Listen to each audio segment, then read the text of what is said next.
شیروان دره سرزمینی است با ساختار صخره‌ای و دره‌های عمیق. این منطقه موجودات بسیاری را در خود پناه داده که با بهره‌گیری از صعب العبور بودن دره توانستند حیات خود را حفظ کنند.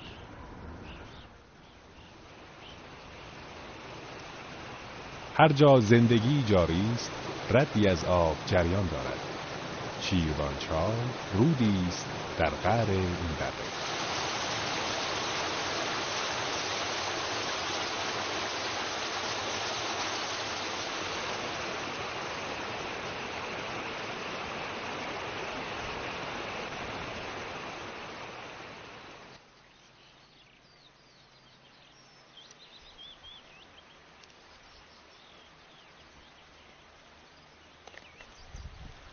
لاکپشت مهمیزدار یکی از ساکنان قدیمی و شاید قدیمی ترین ساکن این دره است که ساختار ظاهری خود را قرنهاست حفظ کرده. این لاکپشت در نهای نادری قرار می گیرد که امروزه خطر انقراض آن را تهدید می کند.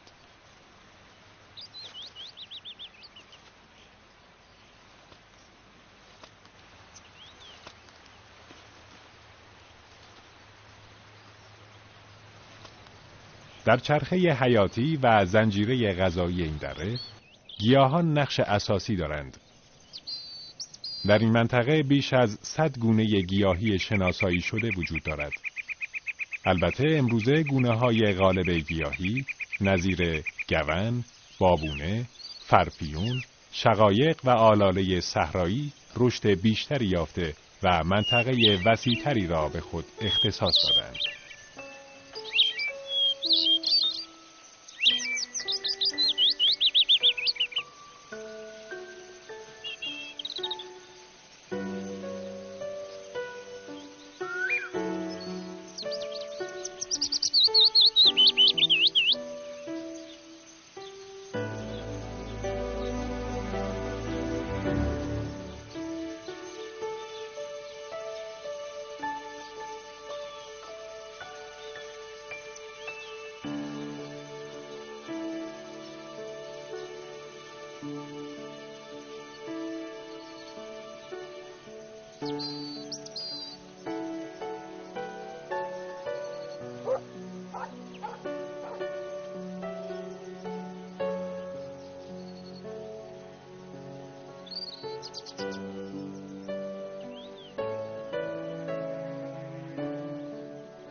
انسان در راستای بهره برداری از گیاهان این منطقه استفاده‌های گوناگونی می‌کند.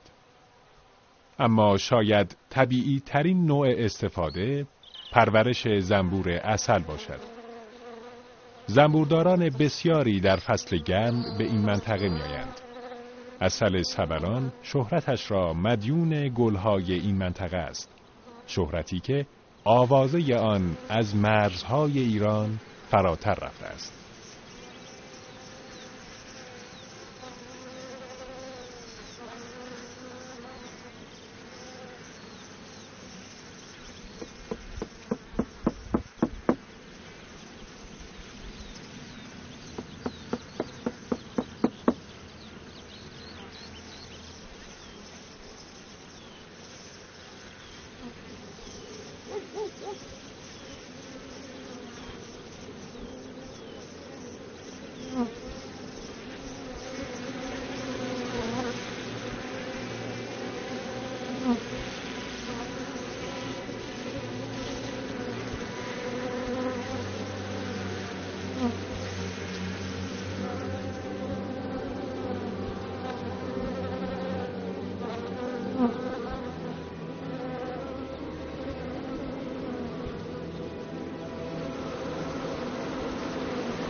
مرغاب طلایی. یکی از بزرگترین پرندگانی که در این منطقه زیست می کند. با بالهایی به طول بیش از 2 متر که در شکار خرگوش، روباه، بز کوهی و خزندگان مهارتی عجیب دارد و در مواقع کمیاب شدن این حیوانات سایر پرندگان را طعمه خود می کند.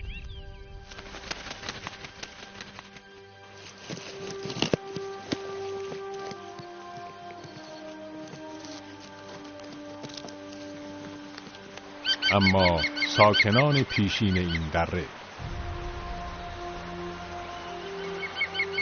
آب، گیاه، غذا و امنیت، نیازهای اولیه‌ای که اورارتورها را در این منطقه ساکن کرده است.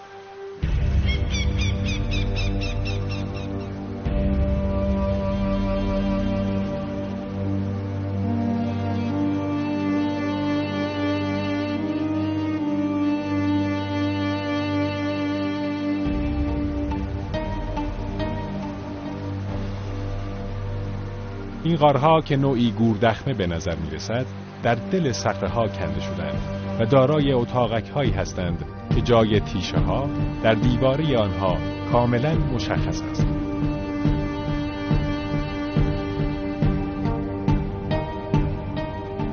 سازندگان این گوردخمه‌ها حتی تاقچه‌ای را هم در این دیوار حفر کردند.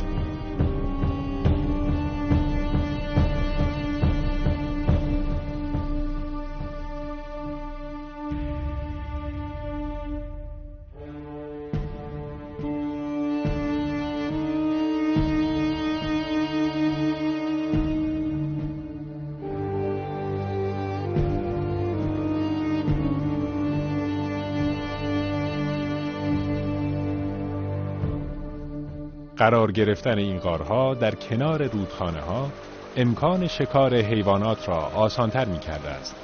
در واقع حیوانات جهت خوردن آب به این منطقه می آمدند و بدینسان فرصت شکار آنها برای انسانهای در کمین نشسته فراهم می شده است.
درختچه‌ها در دوران گذشته از تنوع زیادی برخوردار بودند، اما امروزه معدود درختچه‌هایی توانستند بقای خود را در میان سنگ‌ها و صخره‌ها و مناطق صعب العبور حفظ کنند.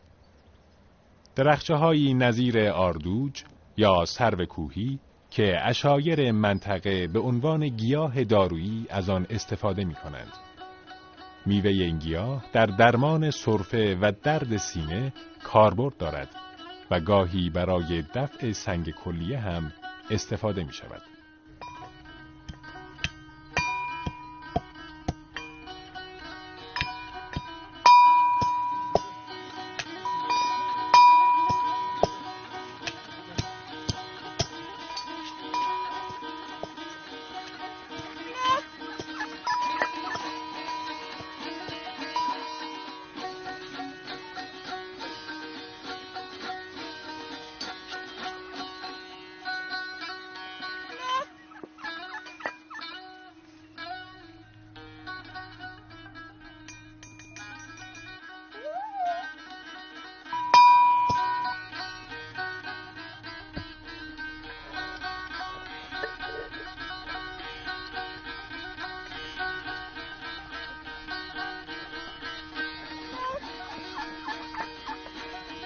Lay lay lay lay köpe lay lay.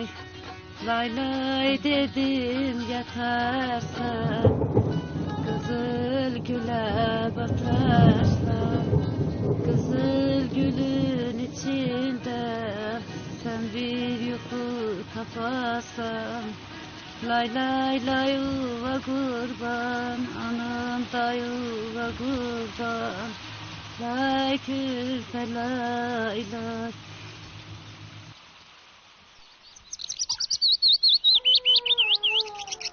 فضای بین سنگی محیطی برای لانه‌سازی حیوانات مختلف از جمله پرندگان فراهم کرده است.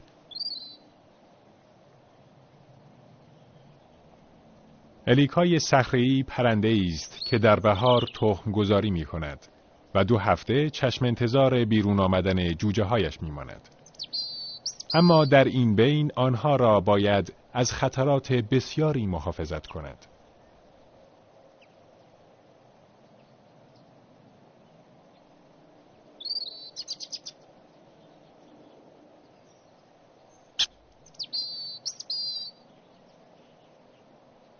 چکاوک، سار، کبک، هدهد، عقاب صخره‌ای و پرندگان بسیاری که تعداد آنها به 60 گونه میرسد در این منطقه یافت می شود. این هم گونه شاهین که برای تشخیص شکار در جا پرواز می کند. در حالی که بدن این پرنده حالتهای مختلفی می گیرد، چشمانش تقریباً ثابت می ماند.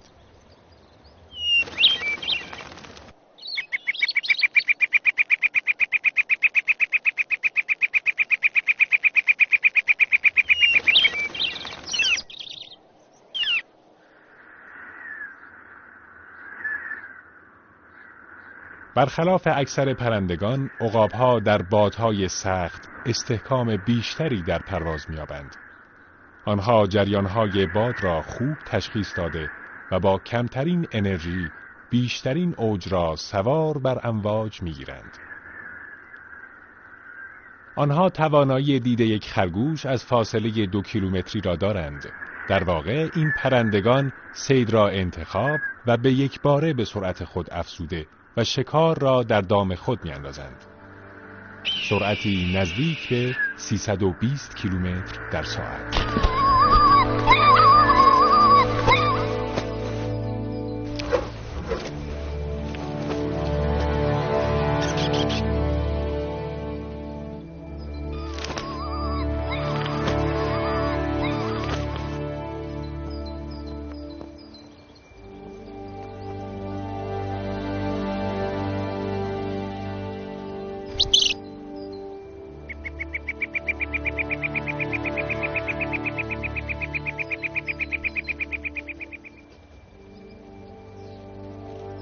شکارچی دیگر این منطقه انسان است.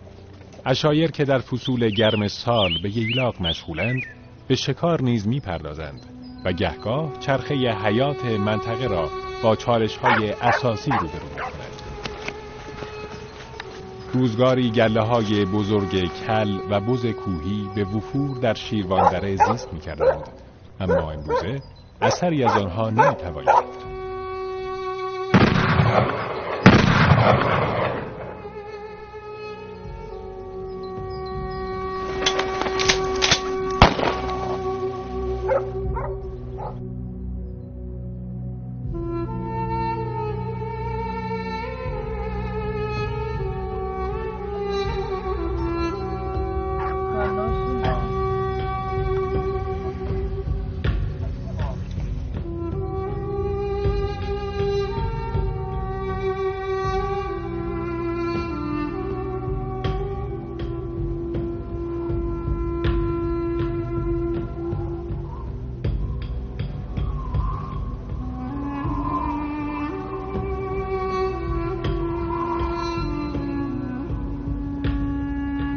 و شکارچیانی حرفه‌ای‌تر که در پی سودهای کلان زیر چتر بسته حفاظت محیط زیست آسان به گنجینه حیات این منطقه میتازند.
دریاچه آتگولی تالابی با منشأ یخچالی است.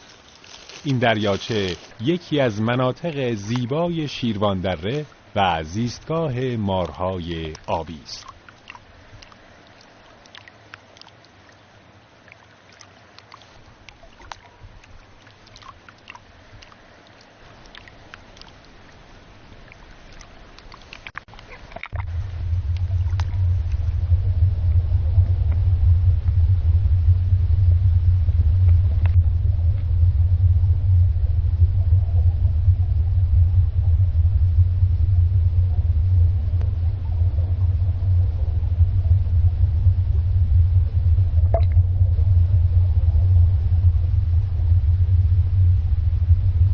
علاوه بر مارهای آبی، نوعی ماهی سیاه نیز در این دریاچه یافت می شود که علاقه‌مندان به ماهیگیری را به این منطقه می کشاند.